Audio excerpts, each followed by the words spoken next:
नमस्कार दोस्तों। अगर आप मुंशी प्रेमचंद की कहानियाँ पढ़ना चाहते हैं तो हमारे चैनल को सब्सक्राइब कर लें।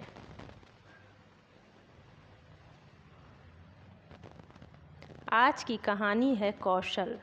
पंडित बालक राम शास्त्री की धर्मपत्नी माया को बहुत दिनों से एक हार की लालसा थी और वह सैकड़ों ही बार पंडित जी से उसके लिए आग्रह कर चुकी थी, किंतु पंडित जी होला हवाला करते रहते थे। यह तो साफ साफ न कहते थे कि मेरे पास रुपये नहीं हैं। इससे उनके पराक्रम में बट्टा लगता था।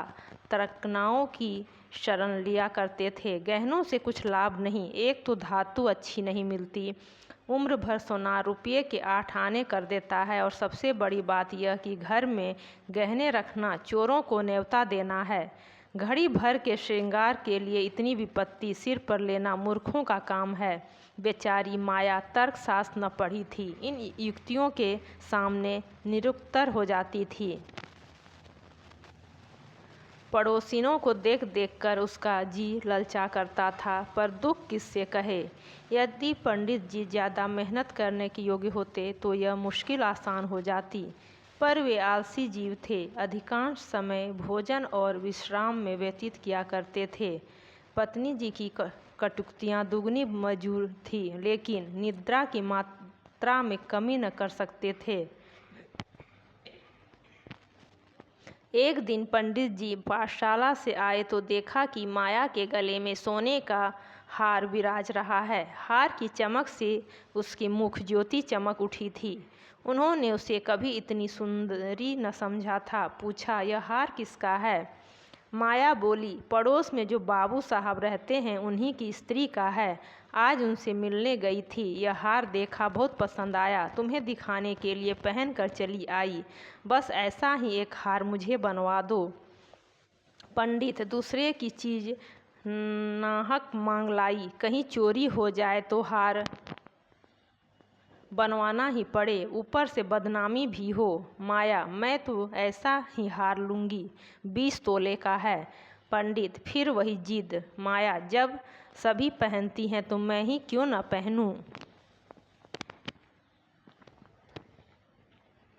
पंडित, सब कुएं में गिर पड़े तो तुम भी कुएं में गिर पड़ोगी। सोचो तो, इस वक्त इस हार के बनाने में 600 लगेंगे। अगर 1 प्रति सैकड़ा तो ब्याज रख लिया जाए तो 5 वर्ष में 600 के लगभग 1000 हो जाएंगे। लेकिन 5 वर्ष में तुम्हारा हार मुश्किल से 300 रह जाएगा। इतना बड़ा नुकसान उठाकर हार पहनने में क्या सुख?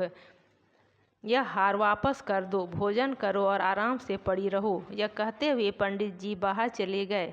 रात को एकाएक माया ने शोर मचाकर कहा, चोर चोर, हाय घर में चोर, मुझे घसीटे लिए जाते हैं। पंडित जी हकबका कर उठे और बोले, कहाँ कहाँ, दौड़ो दौड़ो। माया, मेरी कोठरी में गया है, मैंने उसकी परछाई देखी।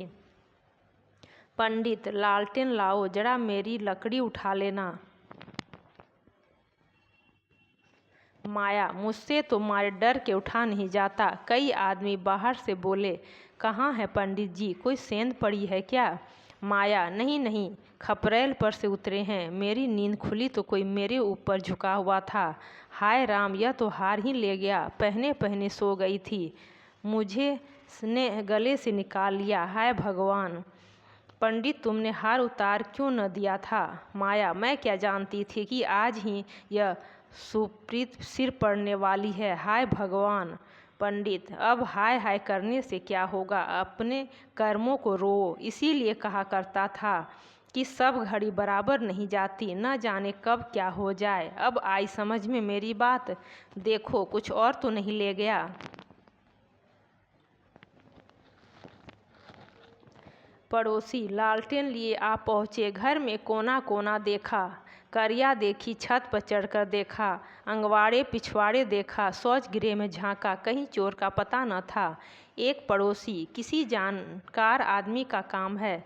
दूसरा पड़ोसी, बिना घर के भेदिए के कभी चोरी होती ही नहीं। और कुछ तो नहीं ले गया।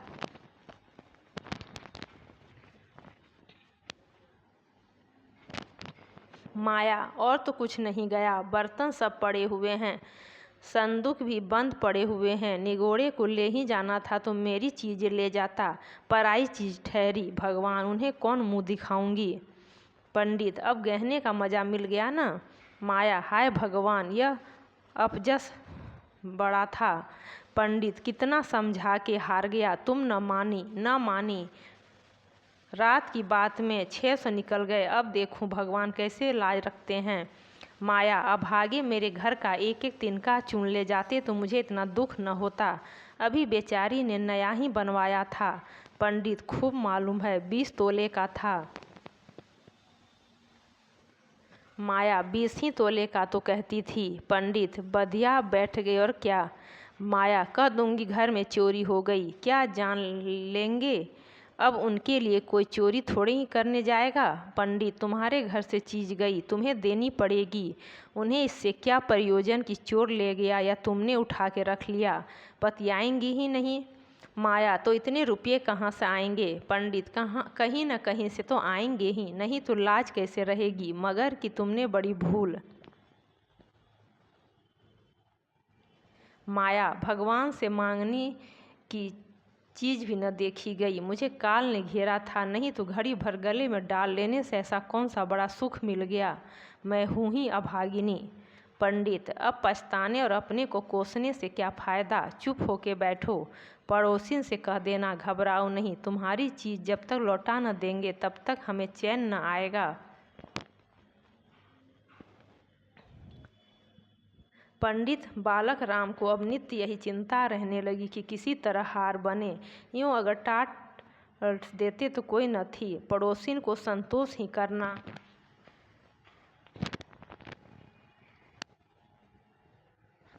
पड़ता। ब्राह्मण से डाढ़ कौन लेता। किंतु पंडित जी ब्राह्मणत्व के गौरव को इतने सस्ते दामों में बेचना नहीं चाहते थे। आलस छोड़कर धनोपार्जन में तच्चित हो गए। 6 महीने तक उन्होंने दिन को दिन और रात को रात नहीं जाना। दोपहर को सोना छोड़ दिया, रात को भी बहुत देर तक जागते। पहले केवल एक पाठशाला में पढ़ाया करते थे। इसके सिवा वो ब्राह्मण के लिए खुले हुए 101 व्यवसायों में सभी को निंदनीय समझते थे। पर अब पाठशाला से आकर संध्या समय एक जगह भागवत की कथा कहने जाते। वहाँ से लौटकर 11-12 बजे रात तक जन्म कुंडलियाँ, वर्षफल आदि बनाया करते।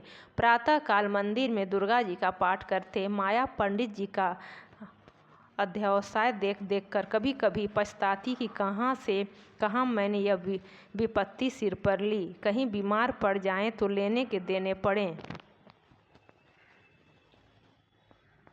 उनका शरीर क्षीण होते देखकर उसे अब यह चिंता व्यग्रथित करने लगी। यहाँ तक कि 5 महीने गुजर गए। एक दिन संध्या समय वह दिया बत्ती करने जा रही थी कि पंडित जी आए। जेब से एक पुड़िया निकालकर उसके सामने फेंक दी और बोले, लो, आज तुम्हारे ऋण से मुक्त हो गया। माया ने पुड़िया खोली तो उसमें सोने का हार था। उसकी चमक दमक, उसकी सुंदर बनावट देखकर उसके अंतःस्थल में गुदगुदी सी होने लगी। मुख पर आनंद की आभा दौड़ गई। उसने कातर नेत्रों से देखकर पूछा, खुश होकर दे रहे हो या नाराज होकर।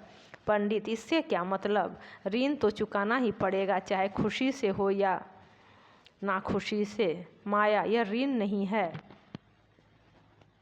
पंडित, और क्या है। बदला सही। माया, बदला भी नहीं है। पंडित, फिर क्या है। माया, तुम्हारी निशानी। पंडित, तो क्या ऋण के लिए दूसरा हार बनवाना पड़ेगा। माया, नहीं, वह हार चोरी नहीं गया था। मैंने झूठ मूठ शोर मचाया था।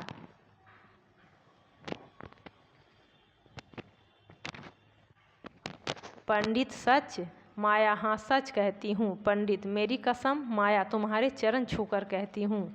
पंडित, तो तुमने मुझसे कौशल किया था। माया, हाँ। पंडित, तुम्हें मालूम है तुम्हारे कौशल का मुझे क्या मूल्य देना पड़ा। माया, क्या। 600 से ऊपर। पंडित, बहुत ऊपर। इसके लिए मुझे अपने आत्म स्वातंत्र्य की बलिदान करना पड़ा है।